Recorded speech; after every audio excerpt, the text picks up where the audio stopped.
intentionally Dr. Dr. Paul Juarez from Harry Medical College. And of course, Dr. Juarez is in the Department of Family and Community Medicine, and he'll give us some additional information in reference to that.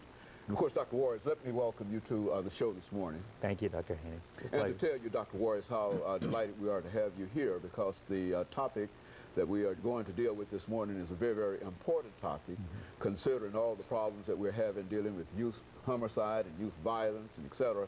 And I think in a real sense you bring a new perspective to this, dealing with what you and others have called intentional injuries, and we're going to have you to talk about that. But before we get into that, Dr. Juarez, let's talk about Dr. Paul Juarez, and to have you to give us some information about your background, your education, and some of the things that were important in terms of eventually leading you to us this morning. Okay.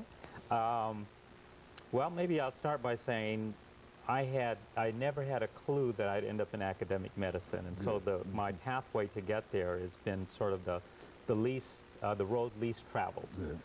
My family actually, I was born in the Yakima Valley, and it's up in Washington State, and it's sort of the end of the migrant stream. So my parents settled in that area and moved to Seattle in my middle school years. My dad got a job over there, and the family moved.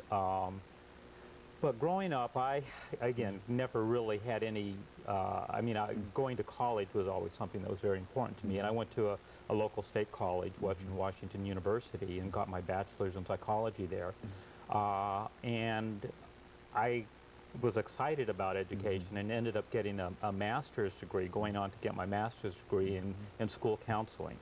And at that point in time, I thought my career was going to be a middle school counselor. And unfortunately, or fortunately, I didn't last too long, and we had a great program. I love working with young people, but it was very difficult working in a school district. And again, at that time, Yakima was still a very segregated community, and it was a large Mexican-American community, and also a large American Indian. It was on an American Indian reservation, the Yakima Nation.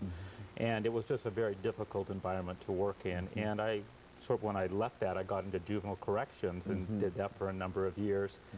And while I was